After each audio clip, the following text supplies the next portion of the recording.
Welcome to our second webinar of our winter series, Grasslands as Teacher. I would like to acknowledge that we're presenting today from the ancestral and unceded territory of the Secwepemc.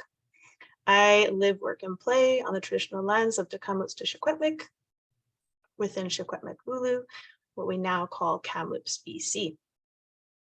I also acknowledge that some of you are joining us today from many different places. So if you happen to know the territory that you're joining us from, please pop it in the chat below.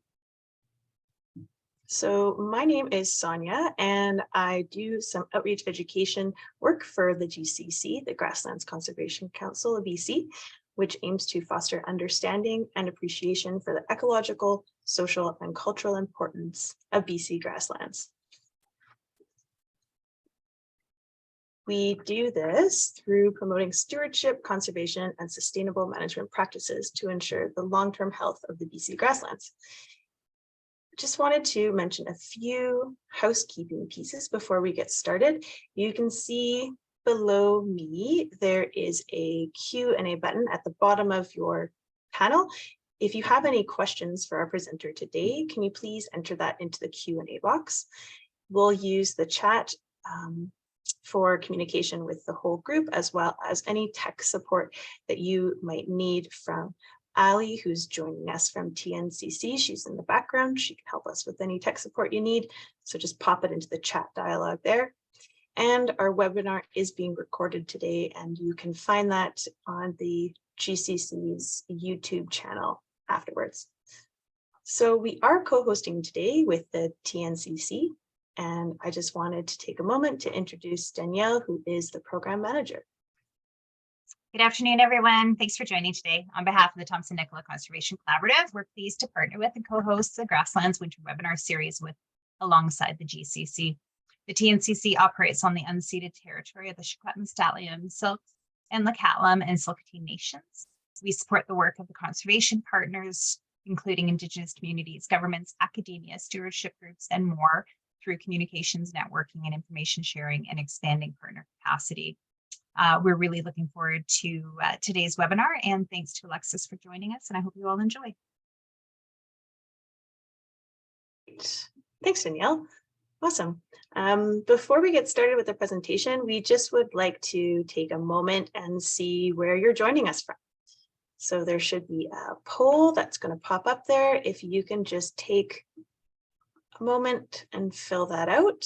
You can see where folks are coming in from.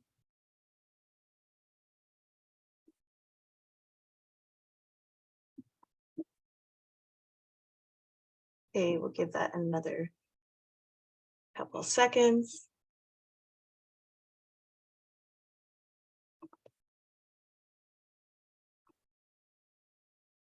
Okay, let's see if we can see some results. Oh, great. Okay. Oh, from Vancouver Island, Lower Mainland, and Thompson, Okanagan, right here in our neighborhood. Thanks. Thanks for that. So today we are joined by Alexis Olenek, who is the Education Program Coordinator at the Allan Brooks Nature Centre. She's been with the Nature Centre for the past 3 years and is very passionate about environmental education and interpretation. So without further ado, let's have Alexis join us. Hi, Alexis. Hi. All right. Hello, everyone. Thank you so much for having me today and joining this webinar series. So I'm very excited to talk about what Allan Brooks Nature Centre does. We're located in Vernon, BC, in the North Okanagan. And as Sonia mentioned, I'm currently the education program coordinator here, and I've been fortunate to work within the education team for the last over 3 years. So I'm just going to put up my presentation.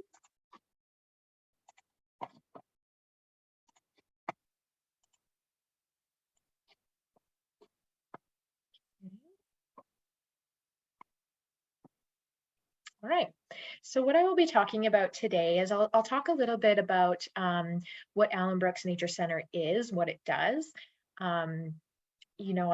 It's funny how I thought it was something that kind of just made sense to me, but I have gotten phone calls asking, what is a nature center?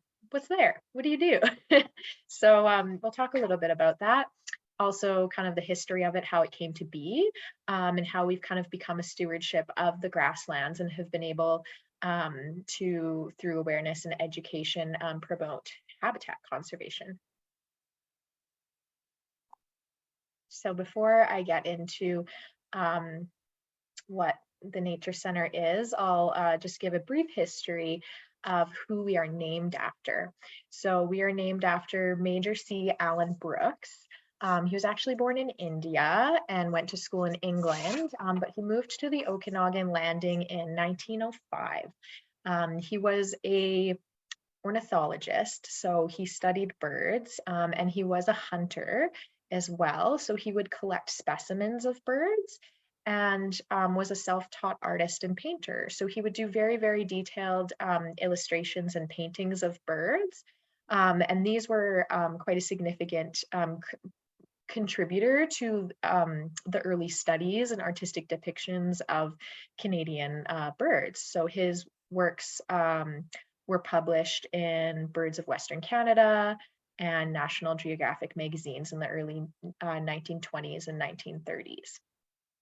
So when the Allan Brooks Nature Centre started to be in the works and they thought, who are we going to name it after? They thought, well, this person, actually was on this land all the time. We call it the Commonage area, and it's the land just above Vernon, kind of on your way to Kelowna, between the Okanagan Lake and the Kalamalka Lake. And so he spent a lot of his time hunting, drawing, painting there. And so then they thought they would name the Nature Center after someone who was very passionate about the area and the nature and the birds there. So the history of it is interesting as well, because the Nature Center was actually, it is actually a decommissioned weather station. So Environment Canada decided to shut down the weather station in 1994. So they decommissioned it, and a group of local naturalists thought, what a great place to maybe start a nature center, and wanted to kind of create the largest nature interpretation center in the North Okanagan, for the sake of kind of getting people who are very enthused about nature and care about conservation kind of together and have a place to kind of promote that awareness and conservation. So that's what the one of the, I believe it was an old weather balloon there in the photo. You can see a building of the Nature Center in the background there. And so from its inception, a little bit after it closed in 1996, they began rallying support, and they were able to get support from the city of Vernon and the regional district of the North Okanagan. They decided to elect board members and decided to create the Allan Brooks Nature Centre Society. So that was incorporated in 1996, so that they could use that to promote the Nature Centre. So there was a lot of awareness campaigns, tons of fundraising. They had to completely renovate and change the buildings and landscape the area. They put in a trail through the grasslands, and there was a lot of government lobbying to be able to not purchase the land. But what ended up happening is they ended up being able to negotiate a 20-year-long lease from the city of Vernon. So they signed that lease, and I believe since the 20 years has been up, they re-signed. So it is still on loan. And July 1st, 2000 was the grand opening. There was over 7,000 visitors in the first 3 months. And since then, it just has continued to grow and expand our outreach and our awareness. So what's really neat about the Nature Centre is it is located in a bunch grassland. So this often tends to be what we focus on and kind of use it as you know, a starting point for just to start having those conversations with people about, you know, what happens when development kind of, you know, encroaches and starts to take over habitat. What happens to the plants and the animals there? And just kind of getting that conversation started about habitat loss, conservation, that kind of stuff. So it's been a really good learning backdrop. So the Nature Centre is just a little bit of land. It's not too big. It's just 2 little buildings. So one is an interpretive center with offices upstairs. The other one is a workshop and also more of a classroom space that we often use for classes, workshops, any education programs. There is some beautiful outside features so people can come and enjoy the grasslands and enjoy the land around. So we have a great viewpoint where you can actually see all 3 lakes that are surrounding Vernon. It's one of the only places around the area that you can do that. It's almost this beautiful 360 view. And we also have a grassland trail, not very long, but it does go around the property so people can get out into the grasslands and enjoy and learn about the different plants and animals that live there. There's a picnic shelter, so people even would love like come up here, have lunch, a view, go for a walk in the grasslands. And we have a beautiful natural playground for kids to come up and play as well. So I would say mostly what we do is education, of course. So education kind of is definitely our main kind of mandate through how we go ahead with our stewardship. And so I just have a little promotional video that'll kind of give you a little bit more of an idea of what I described, what the Nature Centre is and what we do and kind of what we have there.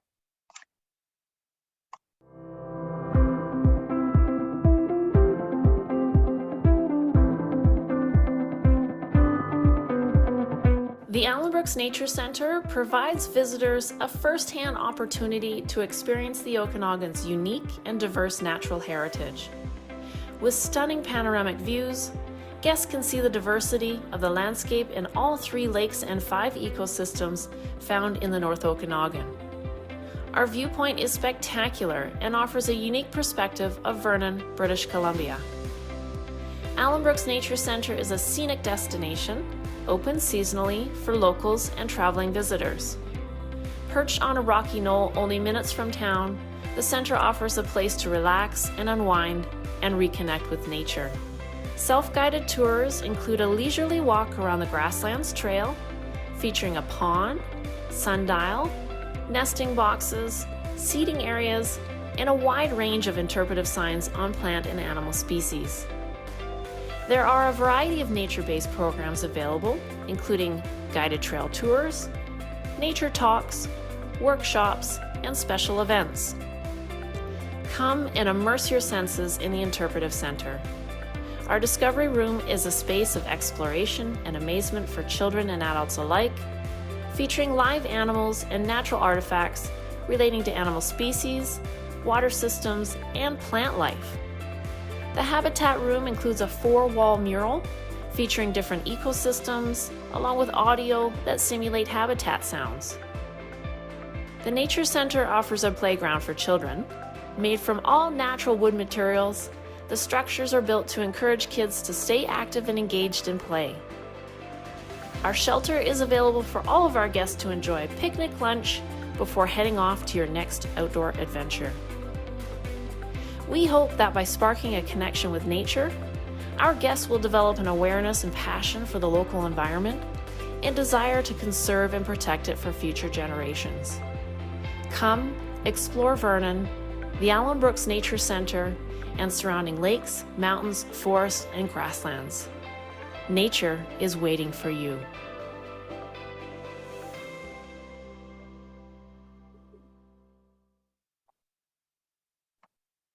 All right.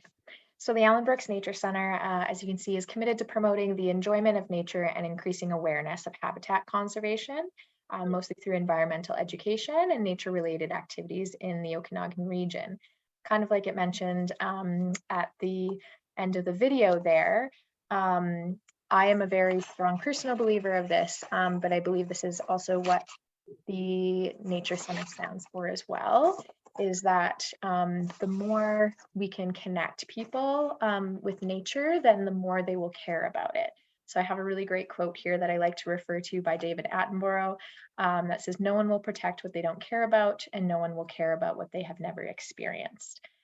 So I do believe that I have even done a study of this throughout my university studies, where I was able to find some evidence and make a connection that people who didn't have that connection with nature growing up have less of a desire to protect it. And it makes sense. You just don't know about it. You don't know why it's important. So that being said, we do often start with youth and want to spark that connection early on. So we do a lot of youth programming here. We believe that everyone should have that accessibility to nature and be able to have those meaningful experiences, whether you live in a city or not. And it's just becoming more and more important today. So I'll go over some of the programs and kind of education model that we have here. First off, this is what we have at the Interpretive Centre. So even if you come up to the Nature Centre as a family, or maybe you're coming as a tourist, or you have, family or friends in town and you want to take them to do something, the Interpretive Centre is a great way to come and do a little bit of self-discovery, self-learning. So as it mentioned, we do have a beautiful habitat room that features our 4 main ecosystems in the Okanagan, and the Grasslands is one, and you can learn more about it in there. We also have our Grasslands Trail, and I've worked the last few years to develop really great interpretive signage that goes all along the trail. And so right at the trailhead, you can learn about what is a bunchgrass grassland, why is it important, why is it endangered, what are the different types of species you might find there, and all along the trail, you'll happen upon signs that'll be able to teach you a little bit more about the different species that you're seeing, and maybe the adaptations they have to live in such a unique ecosystem. So there's lots to learn, even just by coming up. I know we are even quite popular with homeschool families that like to come up and do their own learning.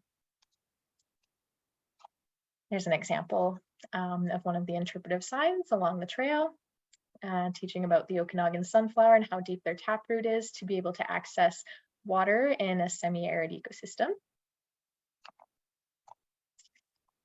And here's a bit of a layout of just kind of the different types of education programming that we do. So we do a lot of youth programs, as I mentioned.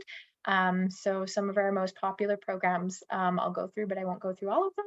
And then we also have our public programs because yes, we like to start early and we like to spark that curiosity and that connection with nature from early on, but we want it to be accessible to all, every age. So we want people to be able to make that connection all the time, anywhere, all ages. So we do offer different things, they can come for a birthday party. We can, this week I'm going to a senior residence to do a presentation. There's always interesting workshops and classes you can come up and be a part of here. And we always offer guided trail tours. All right, so a part of our youth programs, the field trips to the Nature Centre is our most popular. And it makes sense because it's the most hands-on, it's the most interactive, it's the most impactful because they're getting to make that direct connection with nature. They're on the trail, they're learning about those plants and animals and those different species that live there, the adaptations they have, the challenges they have, maybe what we can do to protect them as well. So that's a very popular program. We usually have schools pretty much all over Vernon. I think all of them visit us. And then now we've started to have schools from greater the greater North Okanagan area visit us as well from different towns and areas. The next one would be our Nature in the Classroom program. And that one is our next most popular program. And that's because it kind of extends that arm of being a little bit more accessible for, say, those classes that might have a harder time getting to us. We can go to them and we can do presentations in their classrooms, and we can teach them about the grasslands. And I find this to be very impactful as well, and a really, really great, like I said, kind of jumping off point for, you know, just starting those conversations, of, you know, what is conservation? Why is it important to know what's going on with these ecosystems and how we can protect them? Because yeah, they get the connection, they feel, you know, they see the skull, they get to feel the fur, and they think, wow, that's, you know, that's so cool. Maybe they never got to see an animal in like that in person before. And so this way they can make that connection and realize, oh, okay, the grasslands is their habitat, it's their home, it's really important to them, they need it to live. And so it's really fun to even start out, we go to preschools and kindergarten and go all the way up to about grade 7, 8 for the most part is what we do. And what I love now is, since this is a well-established program and I've been doing it now for 3 years, is I get super excited when I go into a classroom and seeing how much the kids remember and how much everything impacted them. And so, you know, they'll remember, oh, the badger is really endangered. He lives in the grasslands. He likes to come out at night. And they'll kind of remember quite a bit. They're just sponges at that age, right? So very, very impactful. We also do our guided trail tours, as I mentioned, so part of our public programs.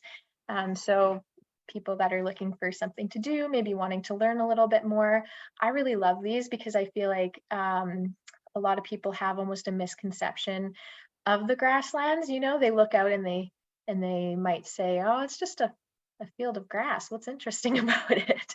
And so I love being able to take people along and point out all these different things that I find absolutely fascinating, and being able to kind of pass on that spark and that passion, and usually they come away from it just being like, wow, that was so interesting, and I loved learning more about the area I live in, or maybe the area that I'm visiting.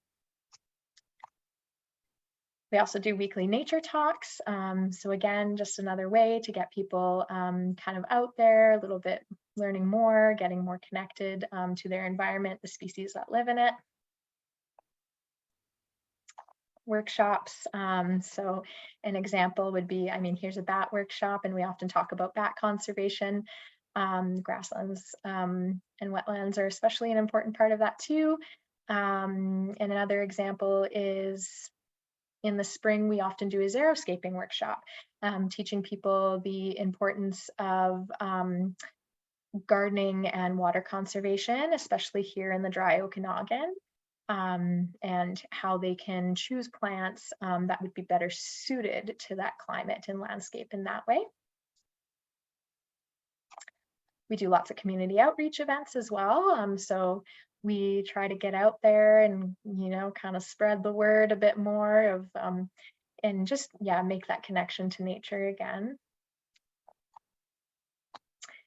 Events also can be a really great spark for people to find that connection to nature. So here's an example of probably one of our most popular event, which is when we get the raptors from Duncan, BC to visit, and they teach a lot about bird conservation and how the grasslands are important for their hunting, and how, you know, things like pesticides have not had a great effect on them, and things we can do to help them.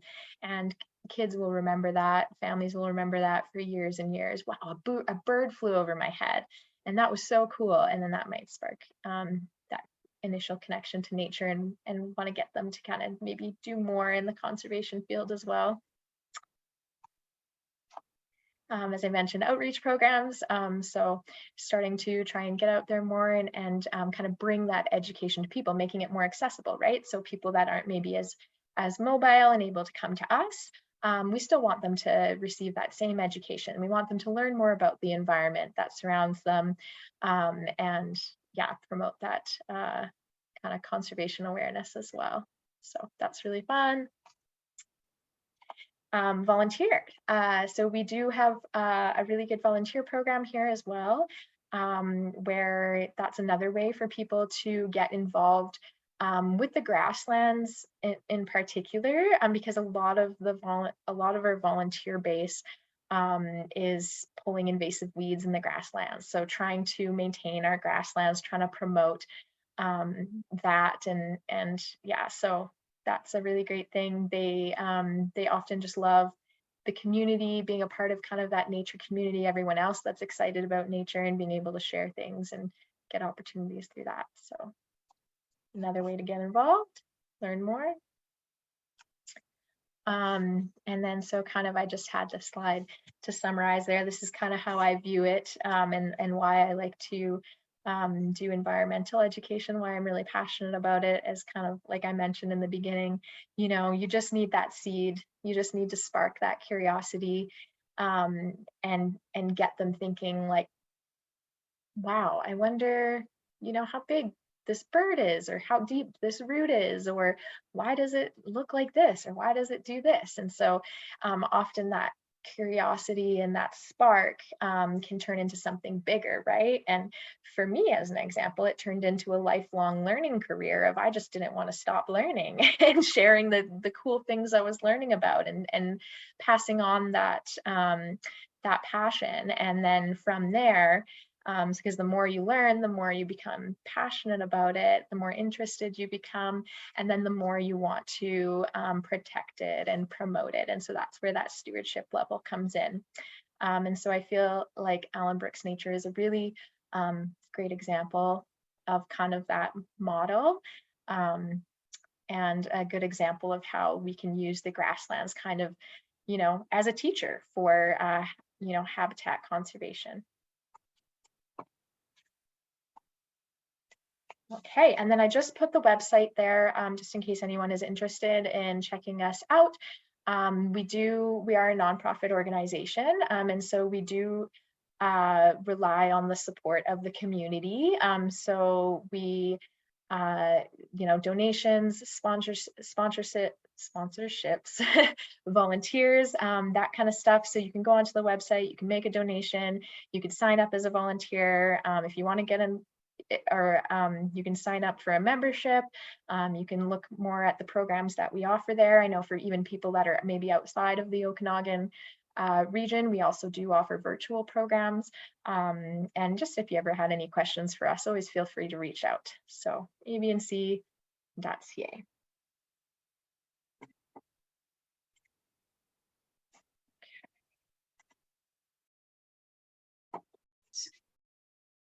Awesome. Thank you, Alexis. That was fantastic. I really love the range of people that you can reach through those different education opportunities. I really like seeing the range from the kindergarten class to the senior center. It's really neat. I think there's a lot of passion that can be sparked in different ways. Something for everyone, right? Like Totally. Yeah. Okay. Wow, that was fantastic. I am going to see if we've got some questions that maybe are directed towards you. If anyone does have any questions, you can put them in the Q&A, and I will. Let's see. Okay, we have a question from Christy. So Christy is wondering, how many schools on average do you visit in a year? That's a good question. It's been kind of all over the place with the past couple of years of COVID, because there's been certain times where we're not allowed to enter in schools. And like I said, the Nature in the Classroom program is relatively new. We've just been doing it for the last 3 years. But on average, I would say between 80 to 100 classrooms we visit. So I'm not sure what the number of schools would be, but I would say we visit most schools in Vernon. We visit a lot of schools in the Vernon area. So or kind of the greater Vernon area, the North Okanagan area. So we'll go to Armstrong, Lumbee, Kelowna. I've been to Falkland. I've actually even made it all the way down to Penticton. So yeah, I really like that we're able to kind of get out to more schools that might not be able to make it to us. Yeah, that's fantastic to access them that way, mobily, to have the mobility to access them in different places. Thank you. Okay, we have another question here from Eric. What is the level of cooperation and coordination between Allan Brooks Nature Centre and other local or regional environmental organizations? For example, the North Okanagan Naturalist Club. We do have some community connections, and we do often work because the Nature Center is a little bit more on the education side of things and running the Interpretive Center. So sometimes we might not always have, you know, that high level biologist knowledge, for example, or something like that. And so that's when we'll, you know, utilize our connections and our resources. And so we might partner with, someone like the Naturalist Club, or kind of send people there if they're looking for something specific or have more questions and stuff like that. We've also been partnering more with the regional district of the North Okanagan because they do a lot of water conservation and outreach. So we do a lot of that for them and work with them for it. We are actually hosting a World Water Day event near the end of the month, where we're kind of combining forces and trying to get as many volunteers out as we can to do a shoreline cleanup and kind of promote water conservation. So things like that. Great. That's fantastic. And I saw you mentioned like Allan Brooks Nature Center can host events. Like, has there been opportunities for, let's say, like some of those naturalist clubs to like have an event there, or kind of a collaboration like that? Yeah, for sure. Yeah. So they tend to do more, because I feel like they're a little bit more mobile. Like they don't, I don't think they necessarily have their, you know, satellite location that everyone come visit. So I feel like they're often doing, you know, come and join us for this walk over here kind of thing. And sometimes we get, you know, a bit maybe stuck up here. So they might be off doing their thing there and we're doing our thing here. But we often do try to get as many kind of like guest speakers, people that, you know, specialists that can do workshops, like things like that up here. Anything that might make an interesting event that will inspire people to come up here and have that connection to nature. So like I mentioned, the raptors, we also have had, you know, I saw that the next webinar is the Burrowing Owl Society, which I'm really excited about because we've had them visit in the past, and we often have that as an event so people can learn more about, you know, the burrowing owls and the breeding programs that are happening and how important the grasslands are for them. And so that fits in really well. So whenever we can, kind of connect with those organizations and get them here, then Awesome. And there's a question from Jesse. I'm curious about this too. How does the programming change throughout the seasons? So what would that look like, different seasons? That's a really great question.